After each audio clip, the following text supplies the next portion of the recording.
بسم اللہ الرحمن الرحیم۔ السلام علیکم۔ رات کے 10 بج رہے تھے اور گاؤں میں 10 بجے تک ہر سو ہو کا عالم ہوتا ہے۔ مجھے کام سے آتے آتے ذرا دیر ہو گئی تھی۔ میں جیسے ہی اپنی گلی میں داخل ہوا، مجھے ایک دروازے کے آگے بنی سیڑھی پر ایک کھیولا سا نظر آیا۔ میں قریب گیا تو دیکھا کہ وہ چادر میں لپٹا کوئی انسان تھا۔ میں نے موٹر سائیکل سائڈ پر لگائی اور سوچا کہ دیکھوں تو صحیح یہ ہے کون۔ مگر جیسے ہی میں نے آگے بڑھ کر چادر ہٹائی تو وہ چونک کر مجھے۔ گاؤں کے قریبی شہر میں میرا چھوٹا سا ڈھابا نما ہوٹل ہے۔ میں روز صبح سویرے ہوٹل کے لیے نکلتا ہوں اور اکثر گھر آتے آتے 8، 9 اور کبھی 10 بھی بج جاتے ہیں۔ میرے ماں باپ کو دنیا سے گئے کافی عرصہ بیت گیا ہے۔ میں اپنے والدین کا اکلوتا بیٹا تھا۔ ابا تو میرے بچپن میں ہی فوت ہو گئے۔ ماں نے محنت مشقت کر کے مجھے پالا اور پھر اپنی بھانجی کو بیاہ کر لے آئی۔ میری بیوی بڑی نیک فطرت ہے۔ خیر، اس بات کو رہنے دیتے ہیں کہ یہ تو میری کہانی ہو گئی نا۔ آتے ہیں اس سائے کی طرف جو مجھے گلی کی نکڑ پر دروازے کے آگے نظر آیا تھا۔ میں نے آگے بڑھ کر جیسے ہی چادر ہٹائی تو سامنے 80 سالہ بزرگ چاچا شفیق بیٹھے تھے۔ مجھے دیکھ کر انہوں نے سیدھے ہونے کی کوشش کی تو ایک طرف لڑک گئے۔ میں نے انہیں سہارا دے کر اٹھایا۔ انہیں کافی تیز بخار تھا اور سردی سے کانپ رہے تھے۔ میں نے انہیں ساتھ لیا اور اپنے گھر لے آیا۔ نکاہت اور بھوک ان کی آنکھوں سے ہی نظر آ رہی تھی۔ میں نے ان سے کوئی سوال جواب نہیں کیا تھا۔ پہلے انہیں کھانا کھلایا، وہ بھی خاموشی سے کھانا کھانے لگے، مگر ساتھ ساتھ آنکھوں سے آنسو بہہ رہے تھے۔ میں نے ان کے کندھے پر ہاتھ رکھ کر انہیں تسلی دی۔ کھانا کھا لیا تو بخار کی دوا دی اور انہیں بستر وغیرہ لگا کر سلا دیا کہ ابھی آرام کریں، طبیعت ٹھیک ہوگی تو بات کریں گے۔ اگلی صبح میں کام پر نکلنے سے پہلے ان کے پاس گیا تو طبیعت کافی حد تک سنبھل چکی تھی ان کی۔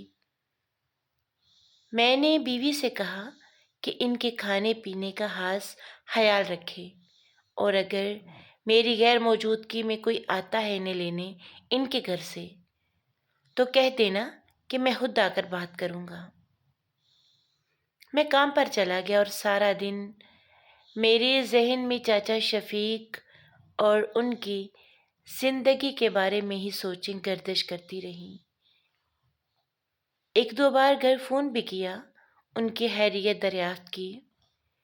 میرا چاچا شفیق سے کوئی خون کا رشتہ نہیں تھا، وہ میرے مرحوم دوست کے والد تھے۔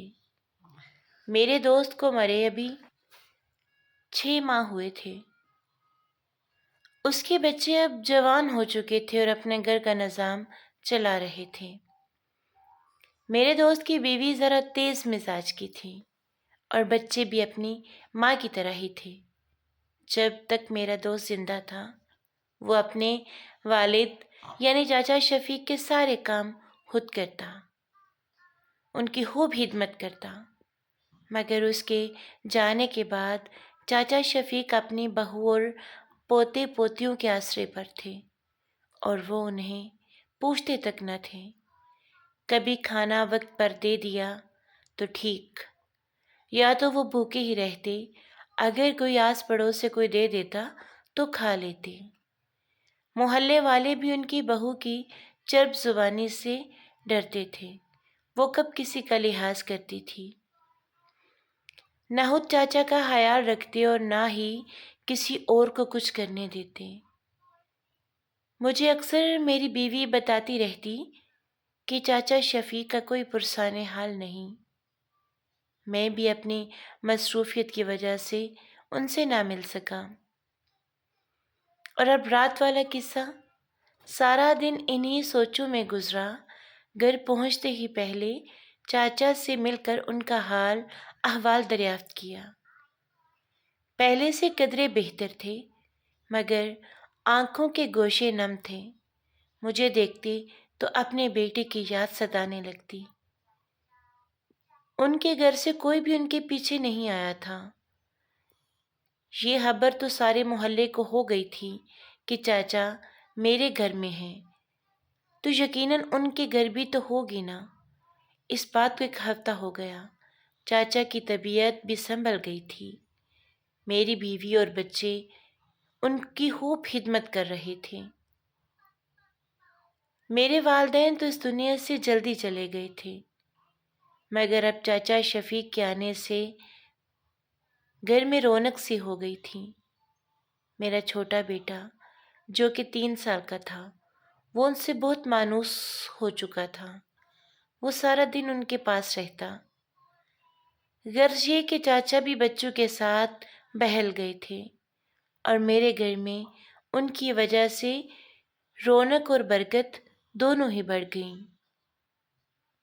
ان کے پوتے کبھی کہیں گلی میں مل جاتے تو چاچا کا حال یوں دریافت کرتے جیسے ان کا ان سے کوئی رشتہ ہی نہ ہو۔ پھر کچھ دنوں بعد پتہ چلا کہ وہ یہ گاؤں چھوڑ کر کہیں اور چلے گئے ہیں، اور جاتے ہوئے بھی انہوں نے اتنی سی زحمت نہ کی کہ بوڑھے دادا کو ایک بار مل ہی جاتے۔ گھر انہوں نے بیچ دیا تھا۔ چاچا کو میرے گھر رہتے 6 مہینے ہو گئے۔ وہ اب کافی حد تک صحت مند ہو چکے تھے، اور سب سے بڑھ کر میرے بچوں سے کافی گھل مل گئے۔ وہ بہت دعائیں کرتے ہمارے لیے، اور پھر ان کی دعاؤں کا اثر تھا کہ میرا کاروبار خوب چلنے لگا۔ پھر اللہ کے کرم سے ہم سب نے، یعنی میری بیوی، بچے اور چاچا شفیق اور میں نے ایک ساتھ عمرہ کی سعادت حاصل کی۔ بہت خوش تھے وہ۔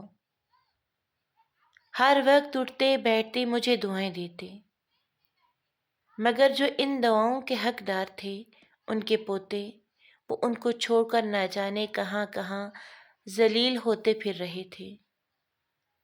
سنا کہ ان کے حالات بہت برے تھے۔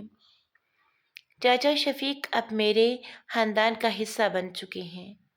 ہم سب مل کر ایک ساتھ رہتے ہیں۔ میں اگر کبھی کام سے دیر سے لوٹوں تو مجھے فکر نہیں ہوتی کہ گھر میں چاچا ہے نا، میری بیوی اور بچوں کے ساتھ۔ سچ ہے کہ بزرگوں کی بڑی رونق ہوتی ہے گھر میں، اور برکت بھی۔ میرے والدین حیات نہیں تھے تو میرے اللہ نے مجھے دعائیں دینے والے چاچا شفیق دیے، اور ان کے گھر والوں نے انہیں نکالا تو اللہ تعالیٰ نے انہیں میری صورت میں بیٹا دے دیا۔ میری گزارش ہے سب سے کہ اپنے بوڑھے والدین کو بے آسرا نہ کر دیا کریں، بلکہ ان کی خدمت کیا کریں۔ انہیں تو بس 2 وقت کی روٹی چاہیے ہوتی ہے نا، اور اس کے بدلے میں وہ جو دعائیں دیتے ہیں نا، وہ بے مول ہوتی ہیں، ان کا کوئی مول نہیں ہو سکتا۔